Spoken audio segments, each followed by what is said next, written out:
I'm trying right now to look up on YouTube a Alabama chant.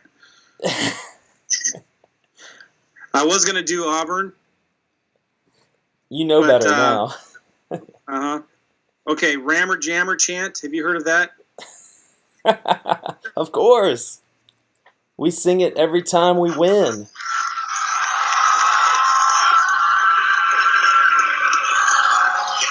Oh, it's just a bunch of people cheering. Never mind. I should have prepared for this in advance. That's what we do, man. At least you didn't pull up Dixieland Delight. Dixieland Delight? Whose song is that? That's a song we used to sing at every game, and it got outlawed because we added our own kind of filthy lyrics to it. So look that up on your own free time. Dixieland Delight? So, Joe, let's talk about some real estate, man. Yeah, for sure. Joe, have you ever been to Birmingham? You ever been to Alabama?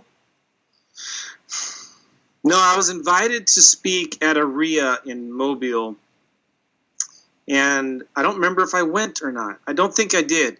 I don't think I've been to Alabama, to answer your question. We're going to get you to Birmingham. Right on. One of these days. You're going to come down here. Right We're going to get you out here. Your good buddy Claude Diamond, I told you this, I think, the other day. Yeah. Your good buddy Claude is coming.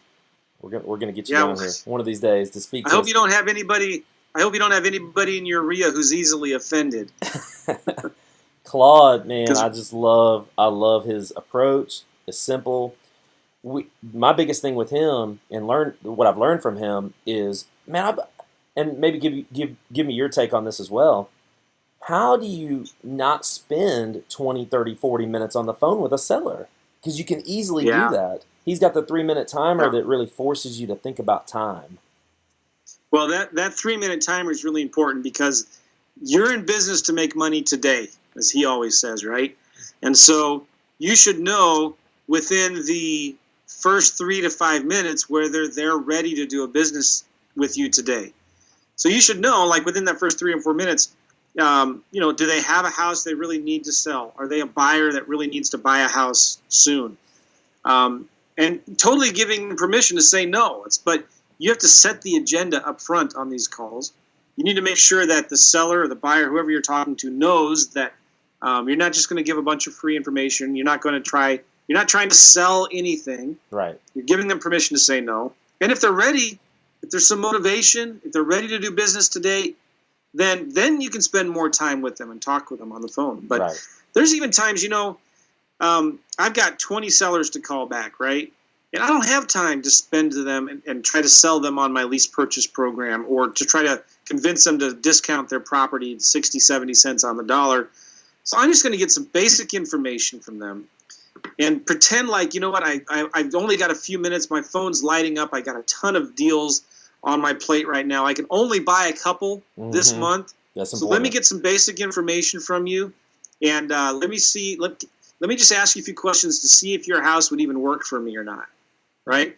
And I'll send you some information, and let's talk later.